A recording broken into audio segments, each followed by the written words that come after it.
Welcome to Wellness 7000.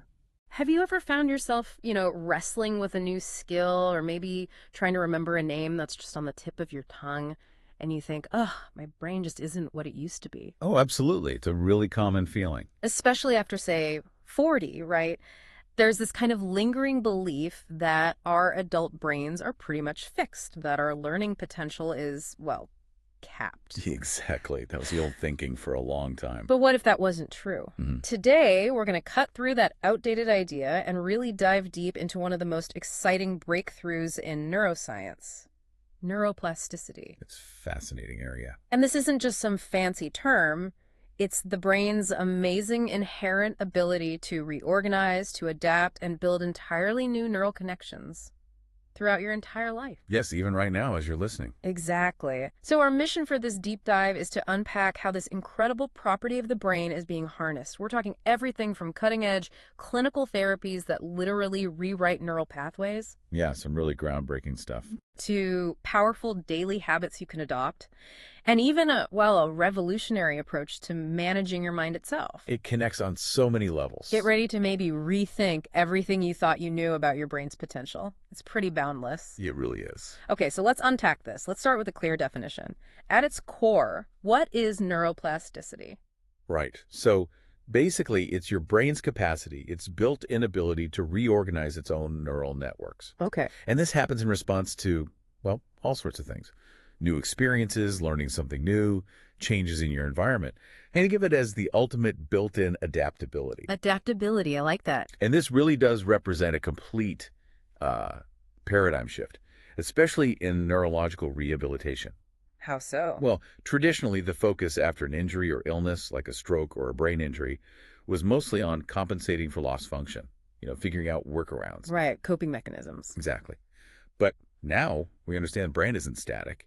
It can actively rewire itself, recover function, create new functional pathways. Wow. And this applies to a whole range of conditions: stroke, traumatic brain injury, even things like spina bifida, Parkinson's, multiple sclerosis. So it's not just for certain conditions, it's broader. It's much broader. Yeah. And what's truly groundbreaking here is that these neuroplastic changes, they aren't just theoretical ideas. Mm-hmm.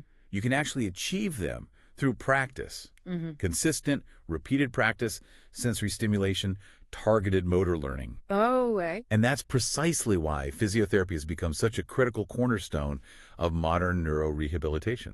Ah, so physio isn't just about muscles anymore. Not at all. It's not just about getting muscles moving. It's about actively rebuilding those brain connections. So it's really moved beyond just coping, like you said, towards actively rebuilding. That feels like a profound shift. It is a huge shift. So how is this understanding transforming what happens in, clinical settings right now? What does it look like on the ground?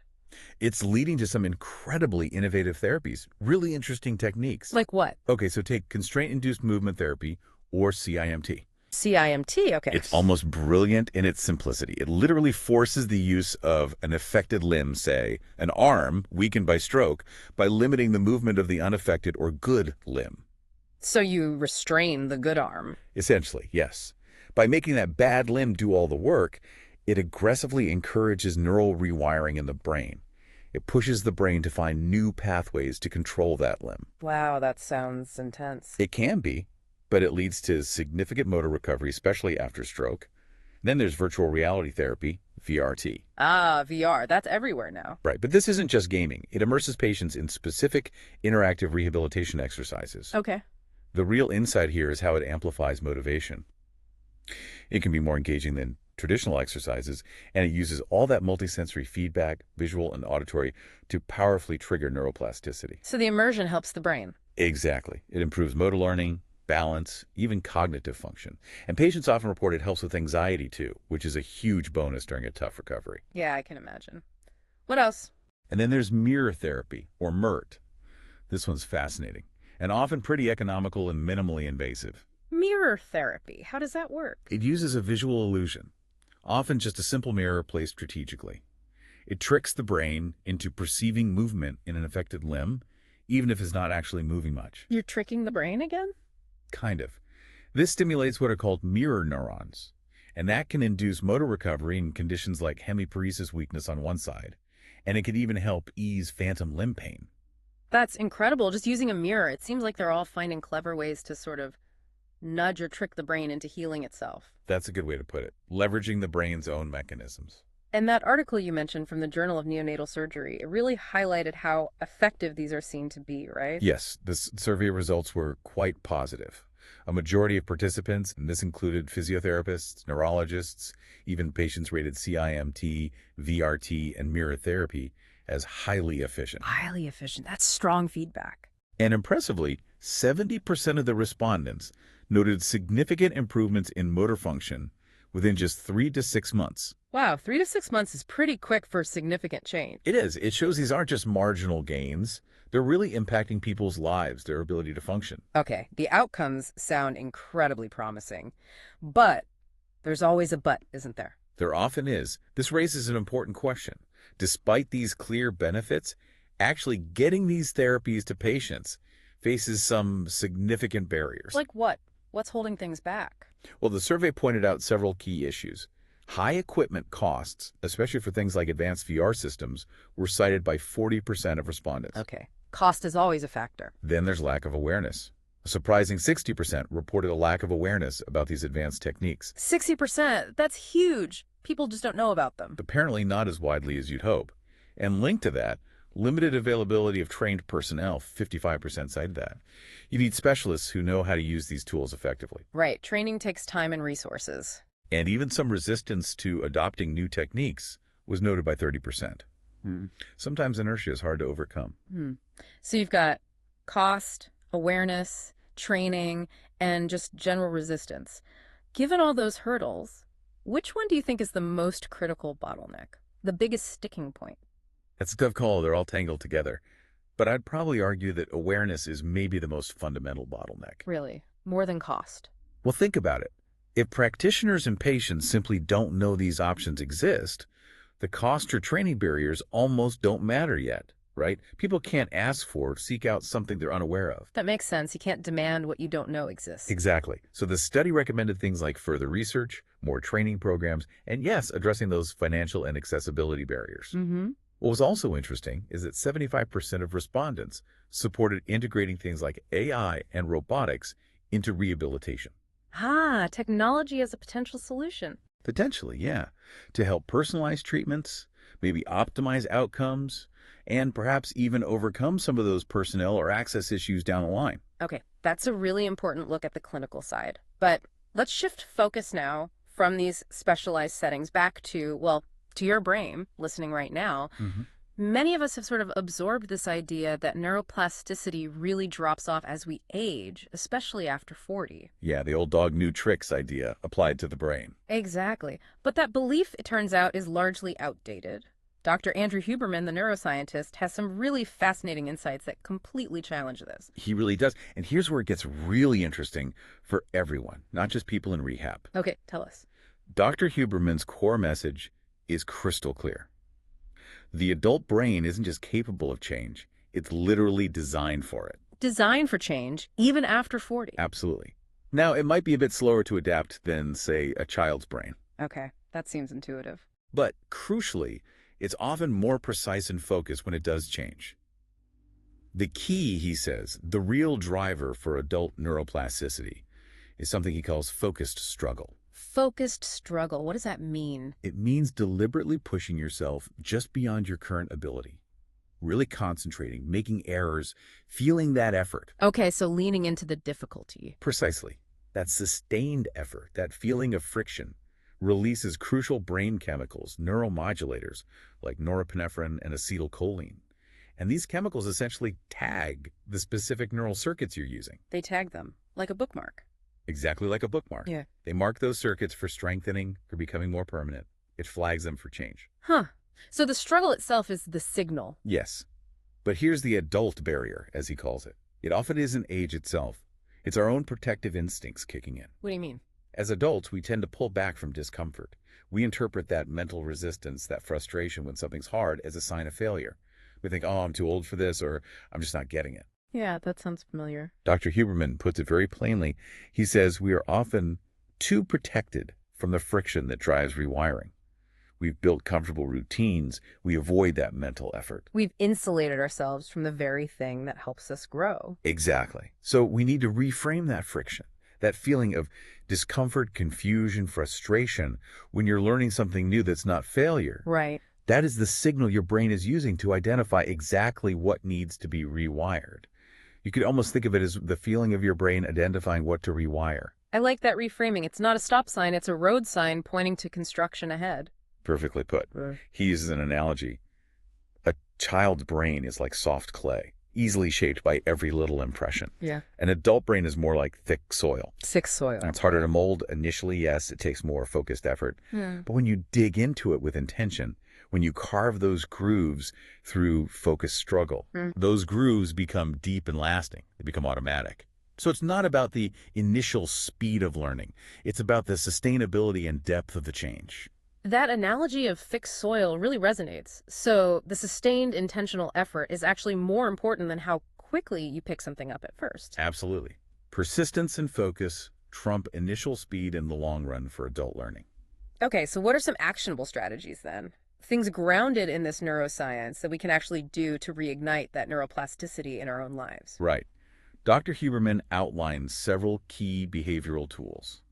These aren't just vague tips. They act like biological levers to actively shape your brain's capacity. Levers, okay, give us some. First off, foundational. High-quality sleep. Non-negotiable. Sleep is essential for what's called synaptic consolidation. That's literally the process where learning gets locked in. So sleep helps store the changes. Precisely. The brain strengthens the important connections made during the day and prunes away weaker ones. Then, morning sunlight exposure. Yeah. Yes. Within about 30 to 60 minutes of waking, get natural sunlight into your eyes. No sunglasses. Not through a window if possible. Why morning sunlight specifically? It powerfully anchors your circadian rhythm, your internal body clock. This primes your system for alertness during the day and, importantly, sets you up for better sleep later that night. It's a cycle. Okay, sleep and sunlight. What about direct brain training? That's where focused attention training comes in. Engage in intense, distraction-free periods of learning. He suggests around 90-minute cycles, called ultradian cycles. 90 minutes of pure focus. That sounds hard. It can be, but remember that discomfort, that friction you feel during these sessions. That's actually a good sign. It means you're sharpening your focus and tagging those circuits for change. Embrace the struggle again. Exactly. Another tool, deliberate decompression. Specifically, using the physiological sigh. Physiological sigh, what's that? It's a specific breathing pattern. A double inhale through the nose, followed by a long, slow exhale through the mouth. Try it sometime. Double inhale, long exhale. Okay. It very rapidly reduces stress by activating your parasympathetic nervous system, the rest and digest system. This shifts your brain out of survival mode and into learning mode. A quick reset button for stress. A very effective one. Then there's cold exposure. Cold showers, ice baths. That sounds unpleasant. It can be. But immersing your body briefly in cold water activates norepinephrine and dopamine. These chemicals heighten alertness, boost motivation, and actually train your stress response system. So it primes you for learning. Yes, it acts as a powerful primer for neuroplasticity by increasing alertness and resilience. Also, intentional movement. Like exercise. Yes, but specifically movement that provides rich sensory feedback to the brain. Things like walking, especially outdoors, on uneven terrain, dancing, martial arts, yoga, even juggling. Things that require coordination and balance. Exactly. They constantly send new information to the brain. And finally, cultivate goal-directed behavior. Setting goals. Yes, but define emotionally relevant goals. Goals that matter to you.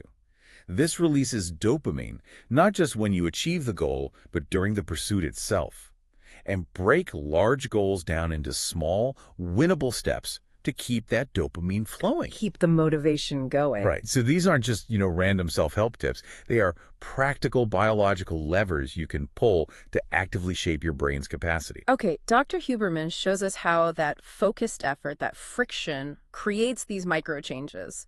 But it's crucial to realize these efforts don't happen in a vacuum, right? Absolutely not. Our entire lifestyle is like the soil, going back to that analogy. It's the foundation for neuroplasticity. Exactly. The environment matters. And the Cleveland Clinic illustrates this really well with their 6 pillars of brain health. What strikes me is how these foundational choices, how you move, sleep, eat, connect, don't just protect your brain, they actively help rebuild it. It's like use it or lose it, but on a much bigger scale. That's a great way to put it. These pillars simplify really complex neuroscience into actionable daily habits. So what are they? Okay, first pillar, get moving.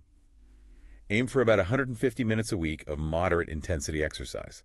Things like brisk walking, biking, dancing. Why is movement so key? It improves cardiovascular health, which directly benefits the brain. It also increases crucial brain chemicals, neurotransmitters, and growth factors that support neuron health and can reduce dementia risk. It literally helps grow your brain. Wow. Okay, pillar 2. Seek out mental challenges. This is the classic use it or lose it. Continuously challenge your brain with new activities, not just the daily crossword you've mastered. Something genuinely novel. Yes.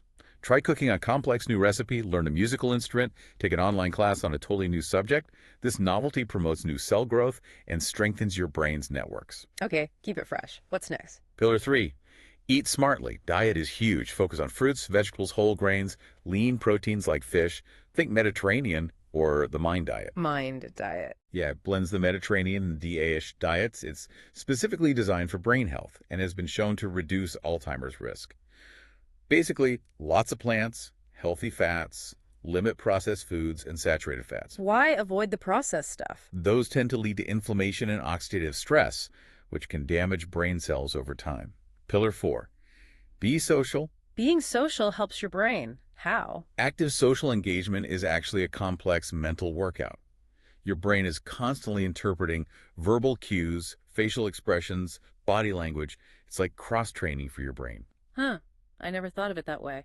And conversely, social isolation is actually a significant risk factor for cognitive decline. Okay, stay connected. Pillar 5. Get enough sleep. We talked about this with Huberman, but it's crucial. Adults generally need 7 to 9 hours.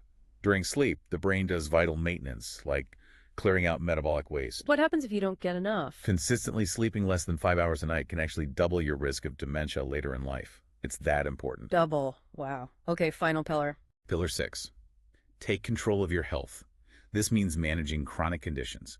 Things like high blood pressure, high cholesterol, diabetes, obesity, even depression and hearing loss. How do those connect to the brain? The brain is inseparable from the body. What affects your cardiovascular system or metabolic health directly impacts brain function and blood flow.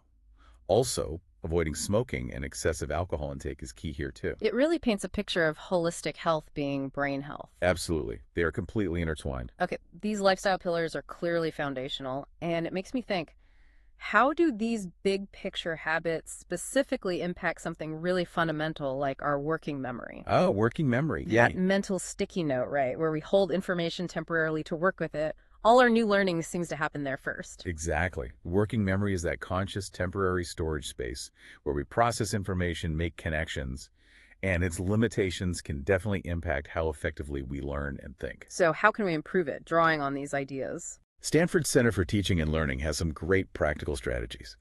One is to create associations. Give your working memory hooks to hang on to. Hooks? Yeah. Use things like mnemonics, those memory aids like acronyms. Remember Roy G. Biv for the colors of the rainbow? Oh, yeah. Or acronyms like you mentioned, Dear King Philip came over for good soup for biology categories. Or even the memory palace technique, visualizing information in a familiar physical space. So linking new info to something familiar. Exactly. Another key strategy, reduce cognitive load.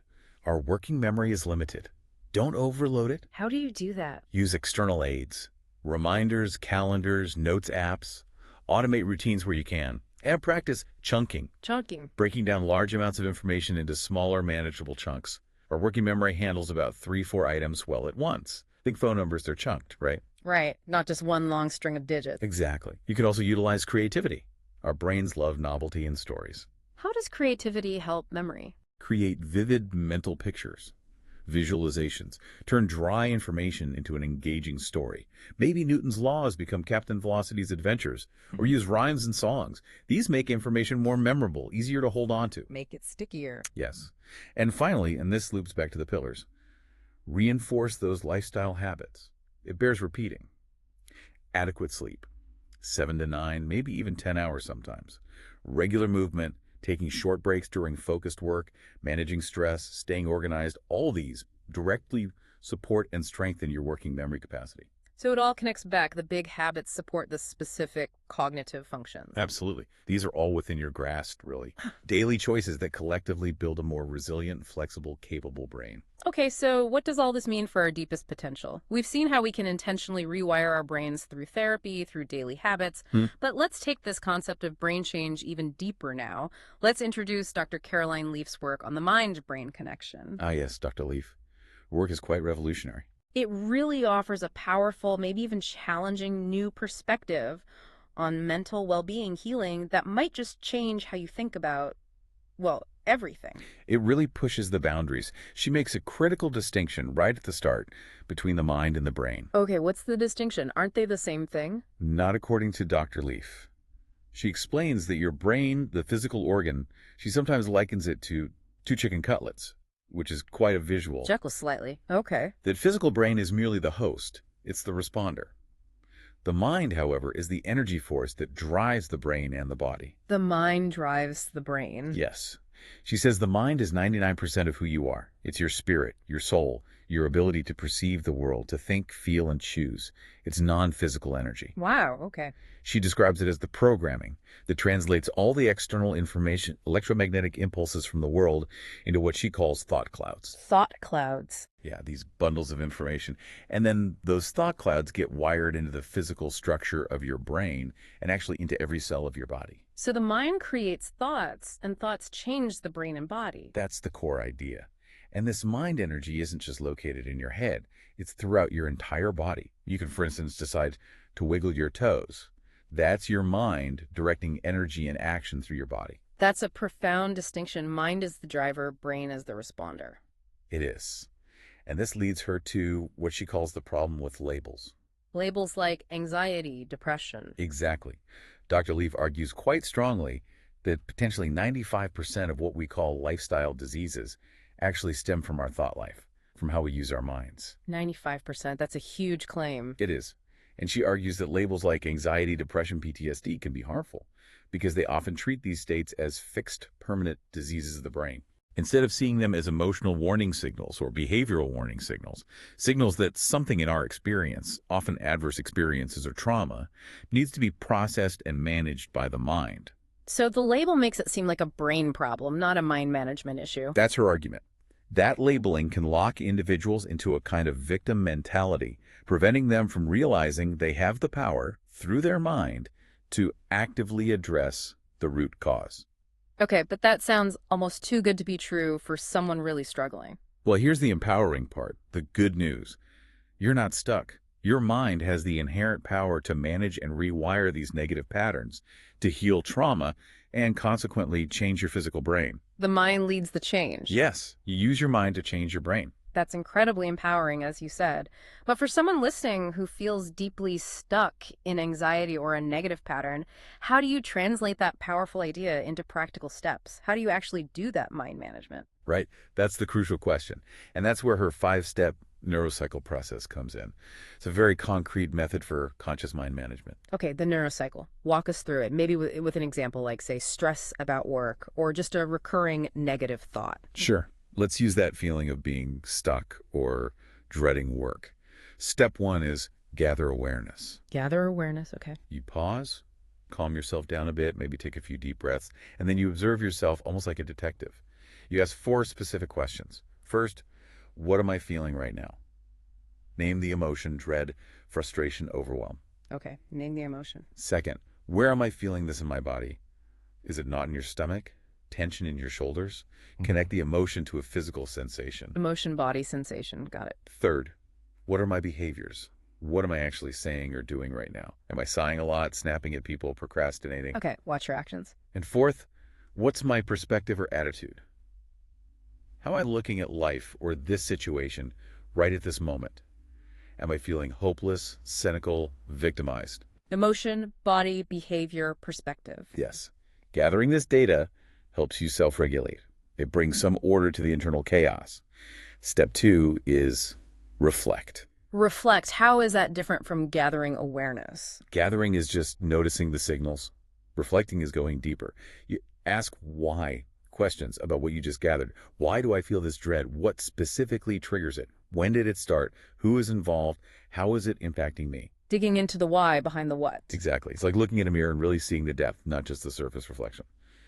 Step 3 is right mind storm. Write it down. Yes. Get all the related toxic crap, as she sometimes calls it, the negative words, phrases, memories, anxieties associated with this specific issue out of your head and onto paper. Just dump it all out. A brain dump. Pretty much. She suggests using techniques like a metacog circle, which is a structured way to map thoughts, or just doing a thinker moment. Close your eyes, let the thoughts related to the issue flow, and identify the most prominent, loudest one. Like maybe that core thought is, I'm trapped in this job. Okay, get it out and identify the core negative thought. Then what? Step 4 is recheck, which really means reconceptualize. Reconceptualize. Change how you see it. Yes. Look at everything you've gathered and written down from a different angle. Try to gain some insight, even a tiny one, about why this pattern exists or what maintains it.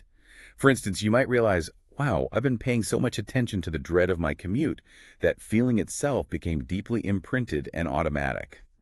Seeing the pattern behind the feeling. Finding that little bit of understanding.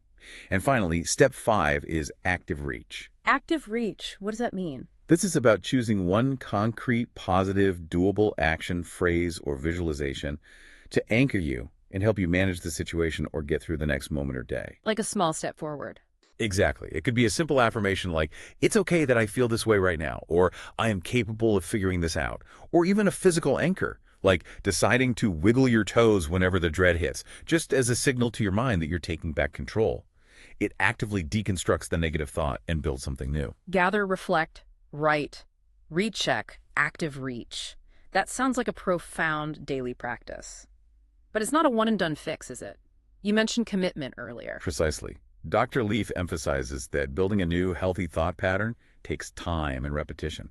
Her research suggests around 63 days for a new habit to become properly established. 63 days. Yeah, roughly 21 days, 3 weeks of intense, focused effort to initiate the change and build the new thought structure, followed by another 42 days, 6 weeks of practice to stabilize it and make it more automatic. So the neurocycle needs to be done daily, consistently, to really rewire those pathways. Daily practice for 9 weeks to really solidify it. Okay.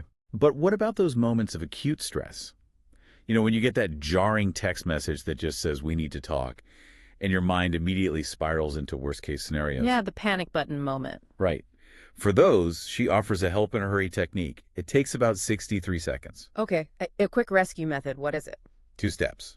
First, acknowledge the feeling immediately. Say out loud or just firmly in your head, this text event makes me feel... Name the emotion anxious, scared, because brief reason, I don't know what it's about. Acknowledge it instantly. Why is that important? She likens it to vomiting the emotion out. Getting it out prevents it from lodging inside you and building up those toxic stress hormones. You externalize it. Second step, quickly deconstruct and reframe. Okay. Immediately follow the acknowledgement by stating something like, but I don't need to let this take over, or I choose not to internalize this panic. Or use a simple, I can statement. I can handle this. I can figure this out. So acknowledge the feeling, then immediately pivot to capability or control.